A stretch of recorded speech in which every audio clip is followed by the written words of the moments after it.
ওকে, শুভ সন্ধ্যা। আসলে আমিও আপনাদের থেকেই একজন এখানে এগিয়ে এসে কথা বলছি, কারণ আমরা আরো দু একজন কথা বলার চেষ্টা করেছিলাম। তো সবাই যারা ইন্টারেস্টেড সবাইকে খবর দিয়েছি আপনারা এসছেন। থ্যাংক ইউ অল যারা এসছেন এখানে, এবং আমাদের সময় দেওয়ার জন্য মাননীয় বিরোধী দল নেতা সিপিআইএম পলিটব্যুরো সদস্য এবং আমাদের রাজ্যের প্রাক্তন মুখ্যমন্ত্রী মানিক সরকার মহোদয়কে ধন্যবাদ জানাচ্ছি। আপনারা প্রত্যেকে প্রশ্ন করবেন, এবং সেই প্রশ্ন করার আগে দয়া করে কোন হাউস থেকে এসেছেন এবং আপনার শুভ নামটা please mention your good name and the house you represent. হ্যাঁ, এটা একটু বলবেন, বলে আপনারা প্রশ্ন করবেন। আমি প্রথমে প্রসঙ্গটা আনার জন্যে, যেটা আমরা সবাই বোধহয় জানতে চাইছি, যে এই যে আমাদের রাজ্যে সদ্য সমাপ্ত যে পুর এবং নগর ভোট হয়ে গেল, সিপিআইএম এবং বামফ্রন্ট অভিযোগ করেছে যে এটা প্রহসন এবং 5টা জায়গায় গণনা বয়কট করেছে। এই যে প্রহসন হলো, কিন্তু আমরা দেখলাম 98.5% আসনে বিজেপি শাসক দল জয়লাভ করছে, এবং এই সামগ্রিক যে নির্বাচনটা হয়ে গেল এই সম্পর্কে আপনার প্রতিক্রিয়া আমরা জানতে চাইছি।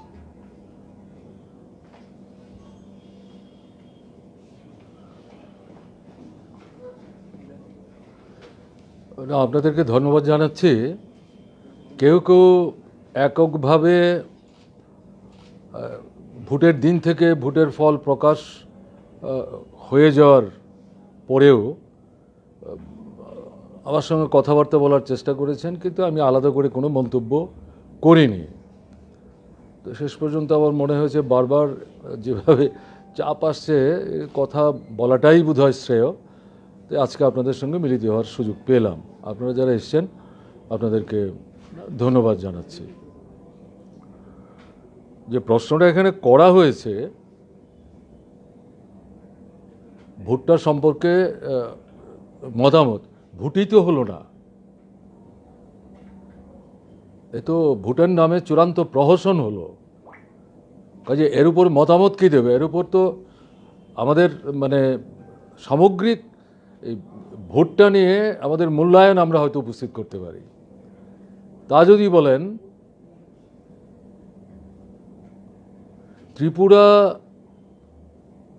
ভারতবর্ষের একটি অন্যতম অঙ্গরাজ্য কিনা, এটা এখন খুব প্রাসঙ্গিক বিষয় হয়ে দাঁড়িয়েছে।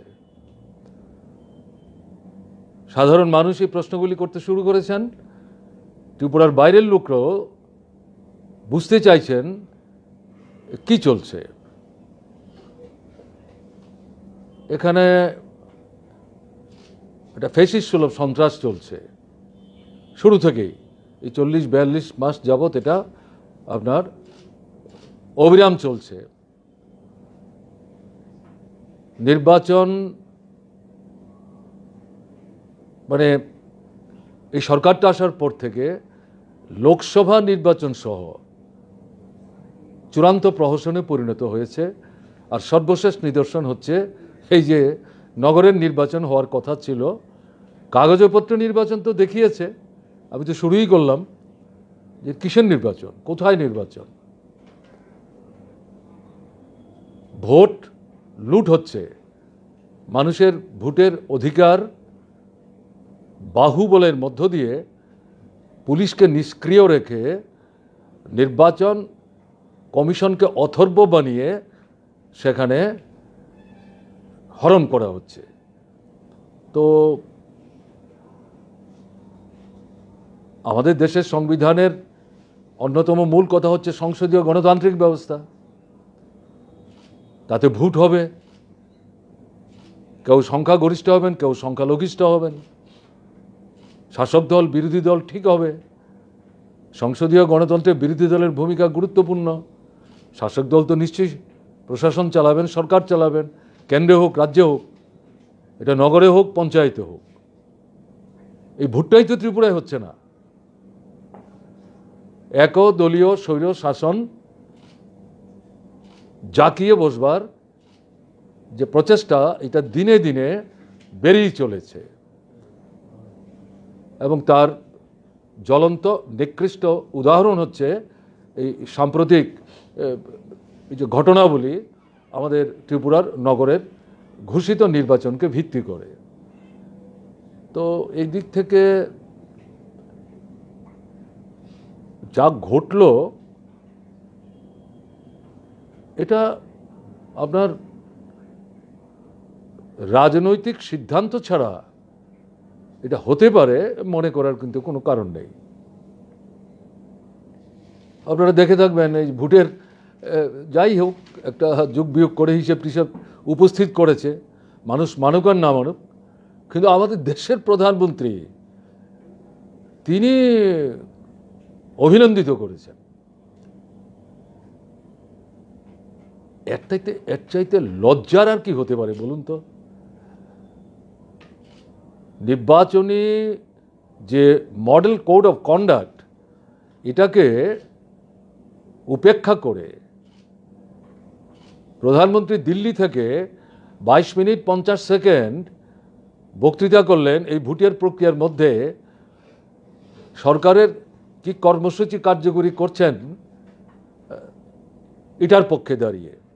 এটা তো করতে পারেন না, কোথায় নির্বাচন কমিশন?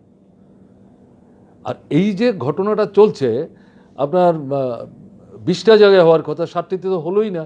প্রথমেই জোর করে সেখানে সবাইকে দাবিয়ে রেখে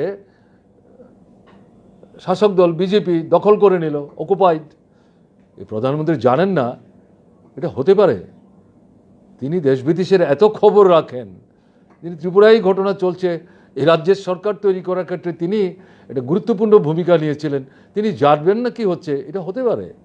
এবং তারপরে যে ফল ঘোষণার নামে যে প্রহসন, একটা প্রহসনাত্মক দলিল উপস্থিত করলেন, তার উপর তিনি দিল্লিতে বসে অভিনন্দন জানাচ্ছেন।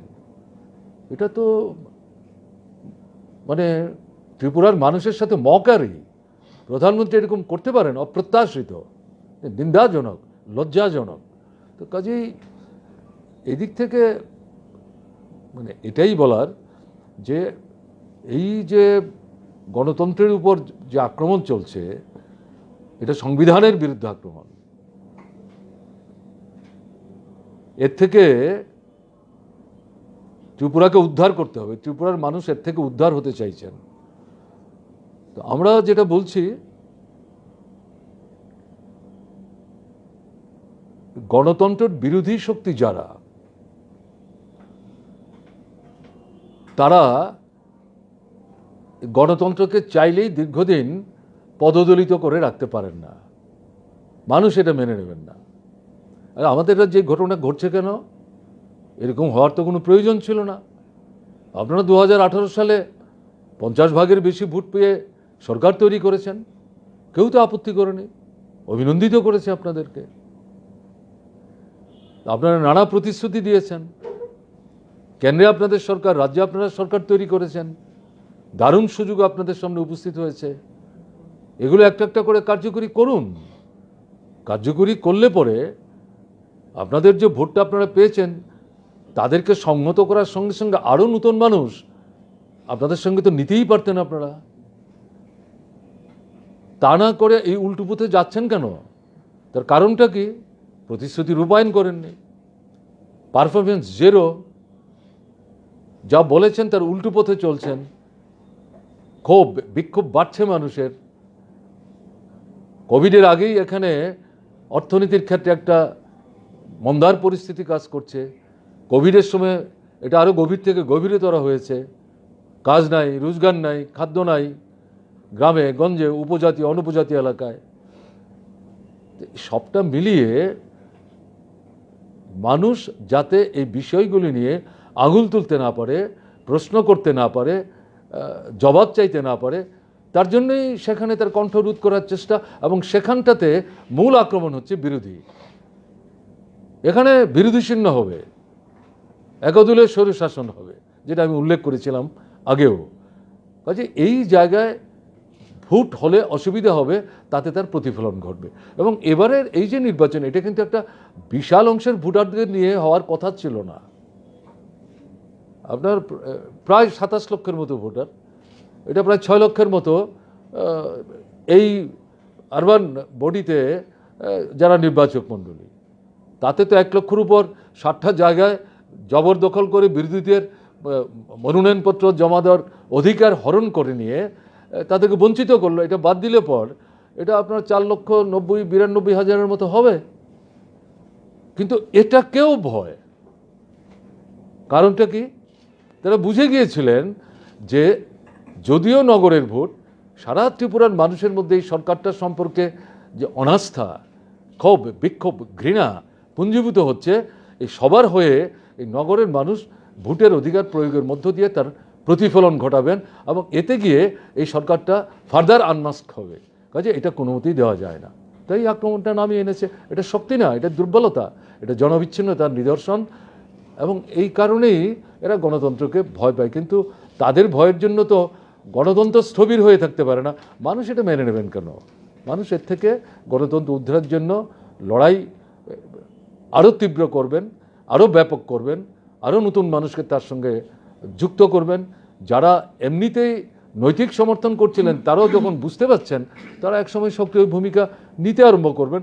অবশ্যই এর সঙ্গে মানুষের বেঁচে থাকার যে প্রশ্নগুলো, তার সাথে যুক্ত যে সমস্ত অর্থনৈতিক বিষয়াবলী আছে, সেই বিষয়ের যে আন্দোলন, তাকে বাদ দিয়ে গণতন্ত্র উদ্ধার, রক্ষা, সুসংহত করার আন্দোলনকে দেখবার কিন্তু কোনো সুযোগ নেই।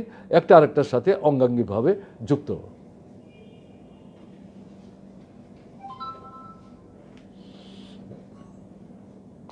মানে এবিপি আনন্দ থেকে প্রশ্ন দিন।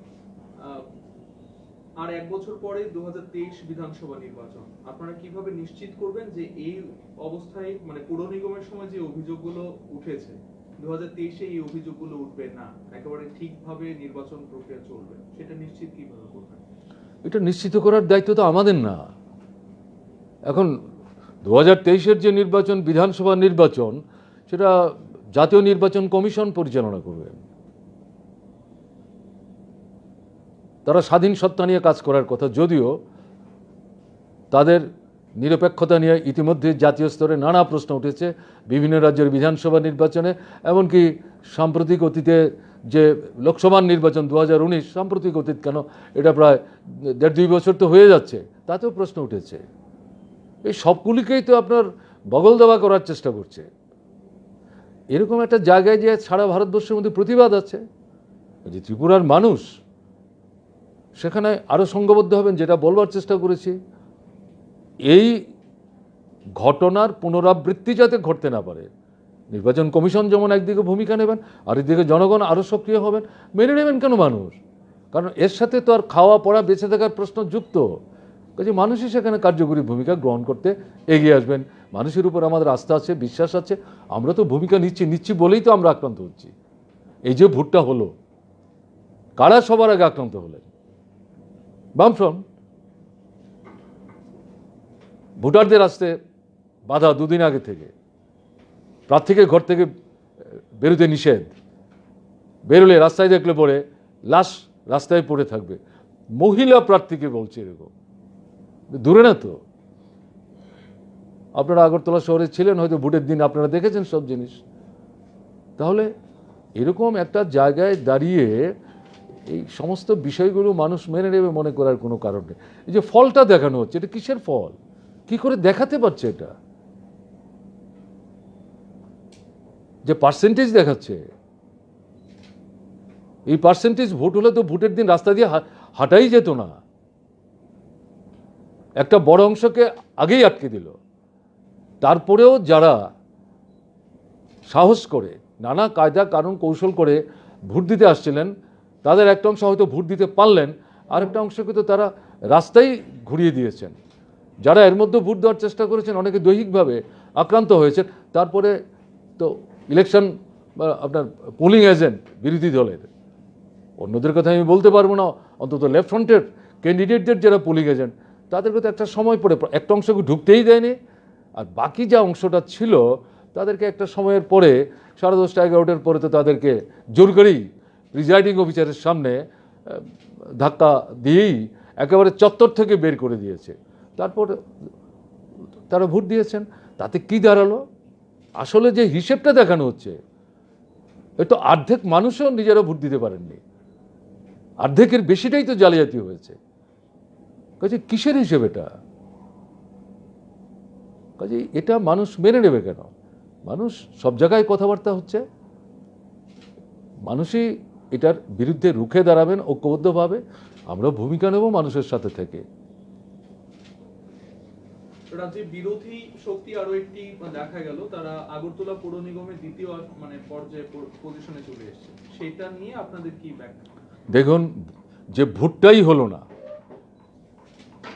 যাদের বড় অংশকে ভোটে অংশগ্রহণ করতেই দিল না, অর্ধেকের বেশি, আমি তো বলছি সাধারণ মানুষের বক্তব্য, এটা তো ছাপ্পা হয়েছে। তাতে কে 1 নম্বর, কে 2 নম্বর, কে 3 নম্বর, এই নিয়ে যাদের সময় আছে তারা গবেষণা করুক। আমরা এই নিয়ে মাথা ঘামাচ্ছি না, আমরা তো এই ফলটাকেই গ্রহণ করছি না। কাজে এতে 1 কে 2 কে 3 কে এ নিয়ে কেন শুধু শুধু সময় নষ্ট করবো?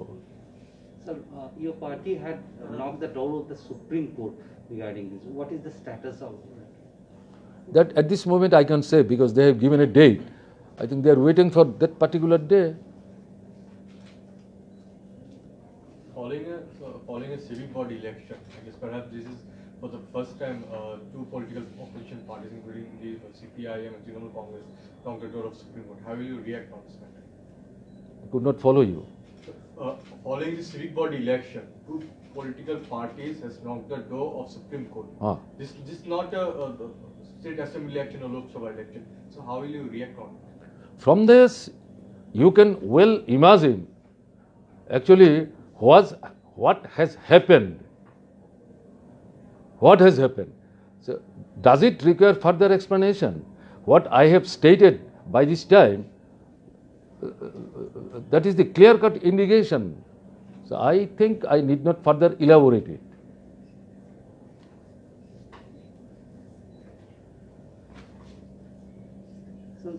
Since you are the main opposition, do you think the agitation by the main opposition, since you were stopped from the initial stage after 18 election, you people were stopped, even you could not go to your own constituency for a long period, right? I think in that case, what will be the following agitations that, because people will follow only when there is large agitation or opposition coming out in that way. We are on the street now. We are moving with the masses, we are moving with the people. That will continue. That will continue. What I have already stated in a very categorical manner. In one hand, for the livelihood issues, there will be struggle, agitation, campaign, and on the other hand, without democratic rights, all these things cannot be exercised. Therefore, that will also be there. So on both this count, this struggle will continue. Without people, only few leaders of a particular political party, this sort of thing cannot be done and organized. That is what very, very clear to us. That's why we have full faith in the people. People who have actually denied their right of franchise, they do not think they are actually assimilating all these things. They are very, very aggrieved. They are very, very aggrieved.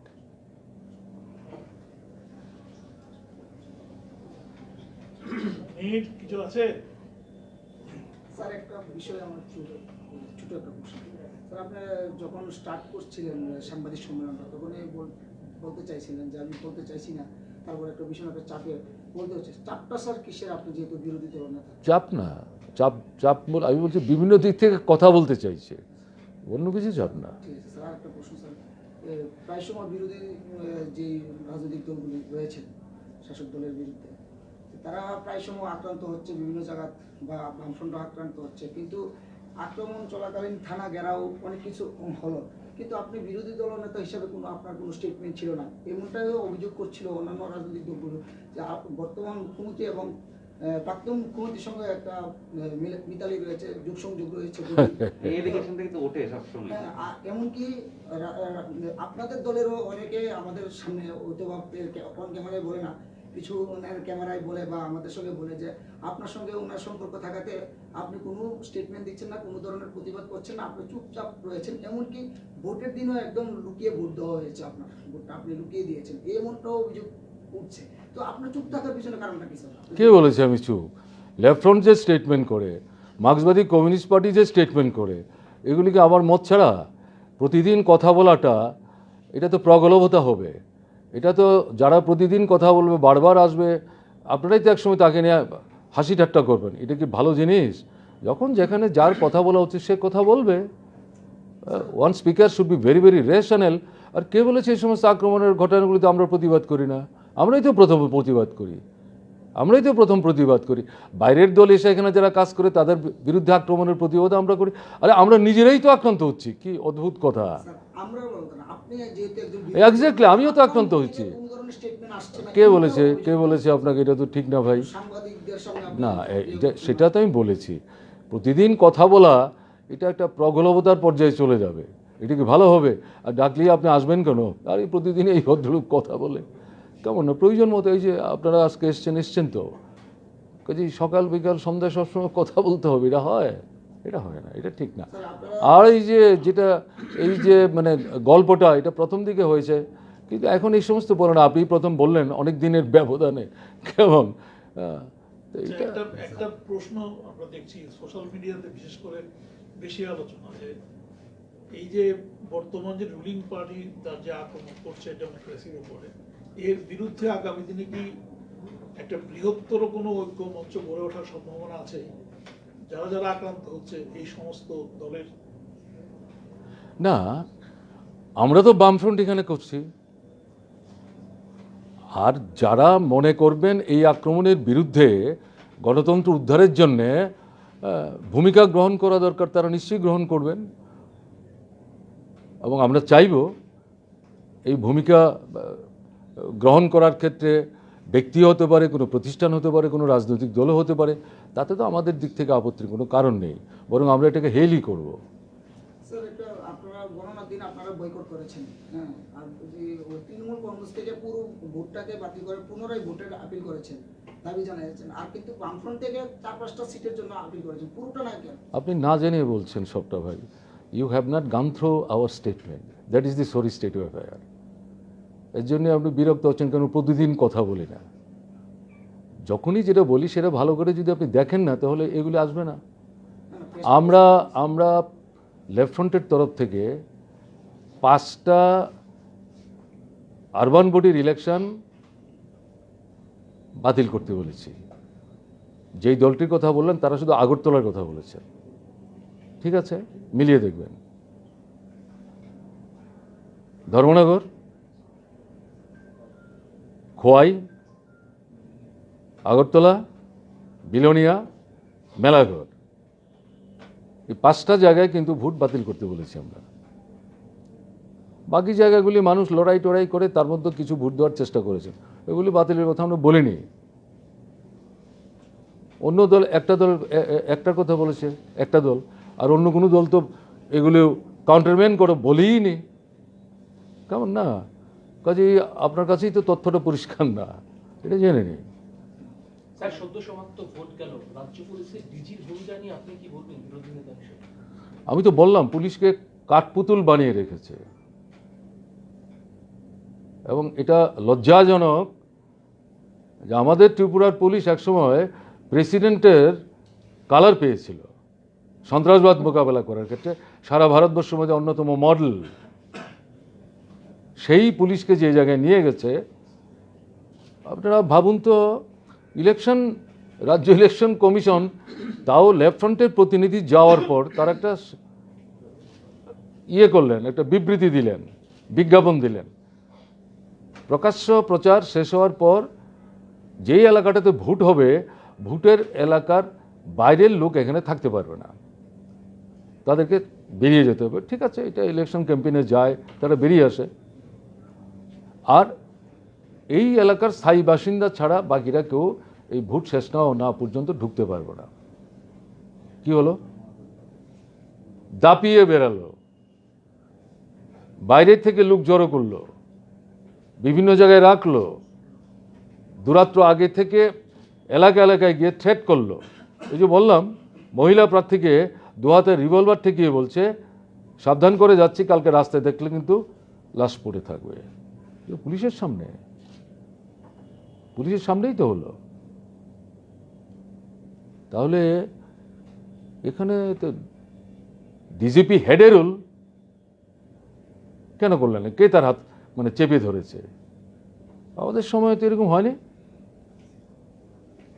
2015 সালে আপনি যখন মুখ্যমন্ত্রী ছিলেন বা দলের পুরোপুরি সদস্য ছিলেন, এখনো আছেন, তৎকালীন মুখ্যমন্ত্রী আপনি, এবং এই সময়ে যে নির্বাচন হয়েছিল পুর সংস্থা নির্বাচন, সেখানে অনেকগুলো উদাহরণ টেনে গতকাল খুদ মহাকরণে বসে অনেকটা পার্টি অফিসের আদলেই আইনমন্ত্রী সাংবাদিক সম্মেলন করার অনেকগুলো অভিযোগ তুলেছে।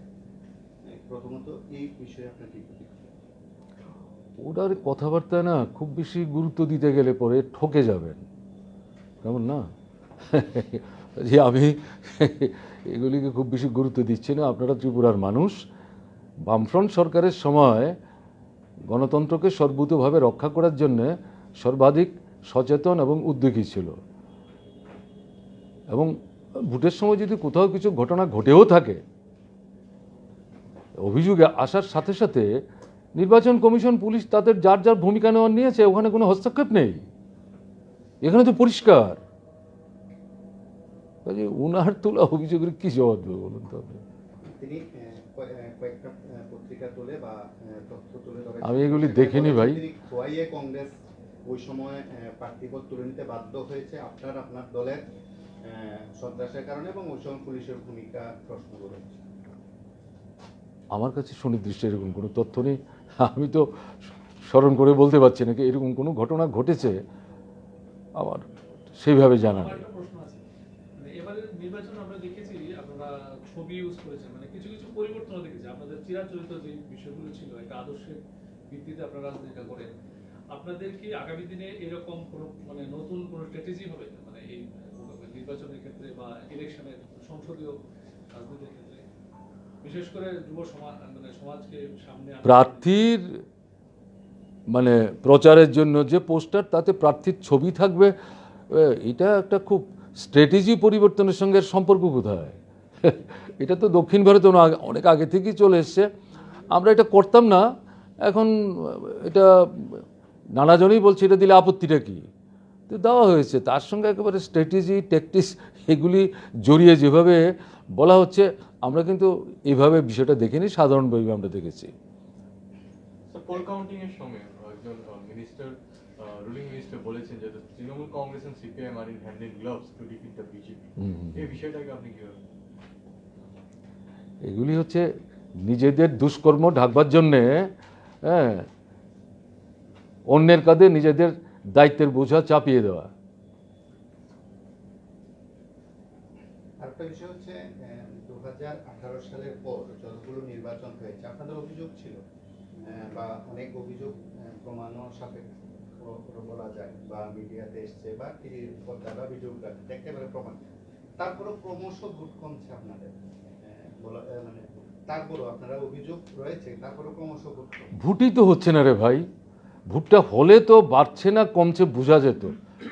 ভোটটা হলে না, এই যে ধরুন এই যে ভোটের নামে যে দলিল দস্তাবেজ উপস্থিত করা হয়েছে, আমাদের তো মানে এলাকা ধরে ধরে অর্ধেকের বেশি মানুষকে তো আসতেই দিল না। তারপরেও যারা আসলেন, কেমন না, তাদের একটা বড় অংশ ভোট দিতে পারলেন না। এই যে প্রশ্নটা করছেন, তার অ্যাসেসমেন্টটা কী করে হবে? এটাকেই তো শাসক দল ভয় পাচ্ছে। কাজে এর থেকে কি করে কনক্লুশন আপনি ড্র করবেন যে আমাদের ভোট কমছে না বাড়ছে? কমতেও পারে, আবার বাড়তেও পারে। ভোট হলে সে বুঝবে শাসক দলের পক্ষে কীরকম লোক, তার বিরুদ্ধে কত লোক যাচ্ছে। এই যে শাসক দলের যে ভোটের হিসেব দিচ্ছে, এ তো অর্ধেকের বেশি তো মানুষ ভোটই দিতে পারেনি। এই মুহূর্তে রাজ্যের রাজনীতিতে তিনটি শক্তি যদি বলা হয়, একটি শক্তি বামফ্রন্ট, আরেকটি শক্তি বিজেপি, আরেকটি শক্তি তৃণমূল, আপনি কি এটাকে মানেন? না, এটা দল মানব না কেন? কি অদ্ভুত কথা, এটা কেমন তোর প্রশ্ন হলো? এই আপনাদের বিপরীতে বিজেপি এবং তৃণমূল রয়েছে 2023 সালের নির্বাচনের প্রেক্ষিতে। আপনি রাজ্যের দলের একজন অভিভাবক বা অভিভাবক, এক্ষেত্রে না ভাই, আমি অভিভাবক না, আমি একজন কর্মী। আপনি পদাধিকারী অনেক বড় পদে আছেন পার্টির দিক থেকে, তো এক্ষেত্রে আপনার কি মতামত থাকবে, আপনার কি বক্তব্য থাকছে যে আপনার দল 2023 সালে প্রতিদ্বন্দ্বিতা করবে, আপনার বামফ্রন্ট প্রতিদ্বন্দ্বিতা করছে, তার বিপরীতে রয়েছে বিজেপি একটি শক্তি, রাজনৈতিক শক্তি যারা রাজ্যের ক্ষমতায় আছে, দেশের ক্ষমতায় আছে, আরেকটি শক্তি রয়েছে তৃণমূল, সেটা পশ্চিমবঙ্গে আছে, এবং বলা হচ্ছে যে 2024 সালকে সামনে রেখেই মমতা ব্যানার্জি তৃণমূল গোটা দেশ এবং রাজ্য ত্রিপুরাতেও পাখির চোখ করেছে 2024 আমাদের ভোট তো 2023। লোকসভাকে সামনে রেখে। ও আচ্ছা আচ্ছা, এটা অনেক দূরে তো, হ্যাঁ, বেশি সময় নেই। আমরা একটু অপেক্ষা করি না, দেখি না না, এই যে এই পরিস্থিতির ডেভেলপমেন্টটা কীরকম হয়। এটা এত আগে করার চাইতে যেমন যেমন সিচুয়েশন ডেভেলপ করে তেমন তেমন পরিস্থিতির মূল্যায়ন করে নির্দিষ্ট পরিস্থিতিতে নির্দিষ্ট অবস্থান নেওয়াটা ঠিক হবে না। কাজে একটু অপেক্ষা করি, আপনিও সুযোগ পাবেন, হ্যাঁ নিশ্চয়ই আমার সঙ্গে কথা বলারও সুযোগ হবে, জবাব নিশ্চয়ই পেয়ে যাবেন। একটু মানে আমাদের দেখে দেখে অগ্রসর হতে হবে না। সময় তো খুব বেশি নেই, মানে 1.5 বছরের মতো সময় আছে। সেই ক্ষেত্রে এই যে বাধা দিচ্ছে ভোটে, দেশের নির্বাচনে কিভাবে আপনাদের স্ট্র্যাটেজিটা কি হবে? বলেছি, আমি প্রথম বলেছি, জিজ্ঞাসা করেছেন, হ্যাঁ মানুষকে নিয়েই আমাদের এগোতে হবে। গণতান্ত্রিক অধিকার তো মানুষের হরণ করা হচ্ছে, কাজে সেই মানুষ মেনে নিচ্ছে না, সেই মানুষদের সঙ্গে আমরা থাকবো, মানুষকে নিয়েই আমরা এগোবো। দেশের জন্য কি মানে একেবারে প্রস্তুতি নিয়ে দল ময়দানে আছে? ময়দানে তো আমরা প্রথম থেকেই আছি, আমরা কি ঘরে বসে রয়েছি? তাহলে আমরা আক্রান্ত হবে কেন?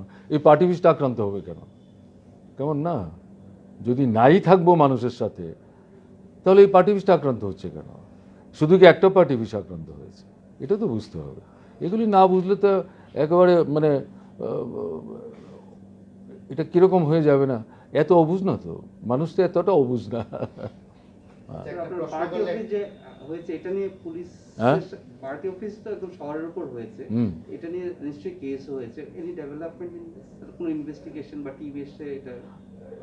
দুদিন পরে বোধহয় একজন পুলিশ অফিসার এসেছিলেন দুজনকে সঙ্গে নিয়ে, আমাদের অফিস দেখেছে, সম্ভবত দেশের কথার যে বাড়ি সেখানে গেছেন। তারপরে ডেভেলপমেন্ট আর কি, তারা দেখে গেছেন, তারা হয়তো রিপোর্ট সাবমিট করেছেন, এরপরে তো আমাদের কাছে আর কিছু তথ্য নেই। আপনাদেরকে সিসি ক্যামেরাগুলো ওইগুলো ফুটেজ কিছু নিয়ে? সিসি ক্যামেরা তো পুলিশই তুলে নিয়ে গেছে, কেমন না? হ্যাঁ, ওই বাদল চৌধুরীকে ধরা টরা নিয়ে যে সমস্ত গোলমাল চলছিল, সেই ক্যামেরা তো নষ্ট টষ্ট করে অনেক পরে ফিরিয়ে আনতে হয়েছে, সেটা লাগানোর সুযোগ হয়নি। আচ্ছা, একটা প্রশ্ন হয়তো আপনি করলে আপনি বলবেন যে এটা পার্টির সিদ্ধান্ত, বা আমি এখন বলবো না। সবাই জানতে চাইছে যে 2023 সালের ভোটের ময়দানে বা প্রার্থী হিসাবে আপনাকে দেখা যাবে কিনা, যেহেতু ধনপুরে আপনি যেতে পারছেন না, বা একজন ধনপুরের বিধায়ক হিসাবে আপনি যা কিছু করা বোধহয় আপনি করতে পারছেন না, সেটা করতে পারছেন না পেছনে কারণ রয়েছে, সেটা আপনার পক্ষ থেকে বক্তব্য থাকবে। আমার একেবারে সরাসরি জিজ্ঞাসা যে 2023 সালে বিরোধী দলনেতা মানিক সরকার ভোটে লড়ছেন কিনা। আপনি বলবেন হয়তো পার্টির সিদ্ধান্ত, তাই তো তারপরেও আপনার কাছে আমি জানতে চাইবো মানিক সরকার 2023 সালে ভোটে লড়ছে কিনা। আমাদের ব্যক্তিগত মতটাও পার্টিটাকে উপস্থিত করে পার্টির মানে সহমত নিয়ে তারপরে মতটাকে বাইরে বলতে হয়, এটাই আমাদের সিস্টেম। ফলাফলের নিরিখে যে ফলাফলটা বেরোলো, আমি ওনাকে আগে বলছি, এই বন্ধুটি জিজ্ঞেস করছে কেমন না, সেটাও একটু অপেক্ষা করতে হবে, অপেক্ষা করা ছাড়া তো কোনো পথ নেই। কেমন ভীষণ আগ্রহী তো আপনি, বলুন। বলছি যে যতটুকুই ইলেকশন হয়েছে বা যে ফলাফলটা বেরোলো, সেই ফলাফলের নিরিখে যেটা দেখা যাচ্ছে যে তৃণমূল কংগ্রেস যে ভোটটা গেইন করেছে, আপনার কি মনে হয়েছে বিরোধী ভোট, অর্থাৎ আপনার যে ভোটটা ছিল সে আপনার ভোট বাক্সে থাবা বসলো তৃণমূল? দেখুন, আমি তো প্রথমেই বলেছি ভাই, আপনি ঘুরিয়ে যে জায়গাটা আসছেন তার মনে হচ্ছে এটাকে মেনে নেওয়ার প্রশ্ন আসছে। That question does not arise at all. এটা ভোটই না, কাজে এটার উপর কে কী পেলো না পেলো তার উপর বিশ্লেষণ যাদের সময় আছে তারা করবেন, আমরা তো তাদের বিরুদ্ধে যাচ্ছি না। পুর সংস্থা নির্বাচনে সন্ত্রাসীভাবে হলো, মানুষ ভোট দিতে পারলো না, বয়কট করা হলো, আহ্বান হলো, নির্বাচনও গণনার জন্য দেওয়া হলো।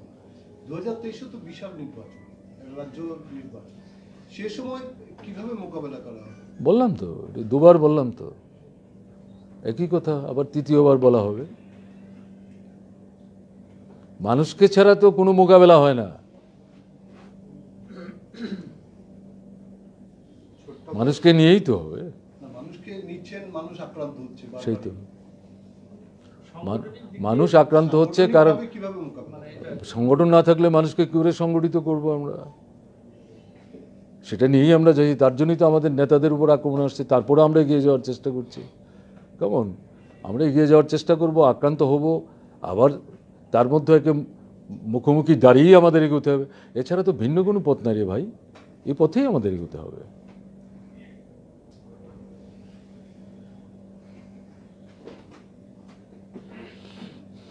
কিছু শেষ না, আমরা শেষ করি তাহলে। কোনো মেসেজ কি দেবেন আপনি? মেসেজ আর কি, মেসেজ তো একটাই, মেসেজ মানে আবেদন। আমি মেসেজ দেবো কেন? আলোচনা প্রসঙ্গে উঠে এসছে, যা চলছে এটাকে চলতে দেওয়া যায় না, এবং মানুষ এটাকে চলতে দেবেনও না। এর বিরুদ্ধে আরও ব্যাপকতরভাবে মানুষকে সংঘবদ্ধ হতে হবে। একদিকে বেঁচে থাকার দাবি, আরেকদিকে গণতন্ত্র পুনরুদ্ধারের দাবি, দুটো নিয়েই লড়াই চলবে, একসাথে মিলেই। আমরা ছিলাম, আমরা আছি মানুষের সাথে, অবশ্যই আমাদের থাকতে হবে, আমরা থাকবো। একটা ছোট্ট জিজ্ঞাসা ছিল, আপনাদের যারা বর্ষীয়ান নেতারা রয়েছেন তারাও সকলে সামাজিক মাধ্যমে বিষয়ভিত্তিক। রাজ্যের প্রাক্তন মুখ্যমন্ত্রী বিরোধী দলনেতা মানিক সরকার কি কখনো সামাজিক মাধ্যমে এরকম কোনো ভাবে আসবেন না, বা কোনো নিজের অ্যাকাউন্ট থাকবে না, এই বিষয়টা যদি সোশ্যাল মিডিয়ায় অ্যাক্টিভ থাকবেন না আপনি? এই তো আসলাম তো এখানে। ব্লগ লেখা আপনি যে সকলেই, যত রাজনেতা রয়েছে সকলেই, যারা রাজনীতিবিদ রয়েছে সকলেই সোশ্যাল মিডিয়ায় অ্যাক্টিভ। আপনাদের বর্ষীয়ান নেতারা, সে কেরালার মুখ্যমন্ত্রী হোক বা যারা রয়েছেন সকলেই, সীতারাম ইয়েচুরি হোক, প্রকাশ, আমিও তো একটি, আমি প্রতিদিন দেখি তো। আপনার সামাজিক মাধ্যমে পার্টিকুলারলি নির্দিষ্টভাবে মানিক সরকারের কোনো অ্যাকাউন্ট থাকবে কি? আচ্ছা।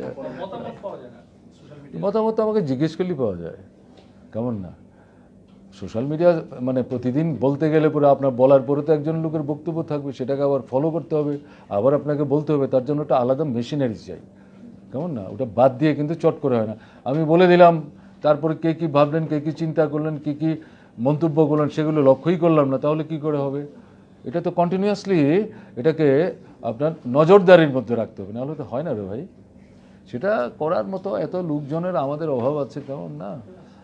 আর আমি তো আমরা এগুলি দেখছি, আপনারা যারাই এটা চালাচ্ছেন দেখছি তো এটা। তারপরেও যখন আপনাদের প্রয়োজন মনে করবেন, জিজ্ঞাসা করা যদি থাকে কিছু, জিজ্ঞেস করলে তো বলি না, তা তো ঘটনা না। কোনো কোনো ইস্যু থাকে যে তখন চট করে হয়তো বলি না, যেমন এই যে ঘটনাটা, তাতে আমি শুরুই করলাম যে মানে বেশ কয়েকজন এসছেন, এই যেমন ও দুবার তিনবার এসছে, আরও দু তিনজন এসছে, হ্যাঁ, বাইরে থেকেও ফোন টোন করেছে। তাই বললাম যে না, এখন তো আমি বলছি না, বামফ্রন্ট বলেছে, সিপিআইএম বলেছে, আমার এর বাইরে গিয়ে অতিরিক্ত কী বলার থাকতে পারে। তারপরে যখন আবার আসলো যে না, তারপরে একটু বলা উচিত, ওই যে বললেন যে চাপ না, যেটা বলার পরে আমার মনে হয়েছে ঠিক আছে, তাতে যদি আপনারা স্যাটিসফাইড হন নিশ্চয়ই আমি আসবো। তো সেটা হলো, দুপুরবেলা কথা হলো, বিকেলে বসে গেলাম। তো কাজে মিডিয়া না থাকলেও you are most welcome, any time you can ask any question. Sir, with time, don't you think you should adopt also those things? দেখা যাক।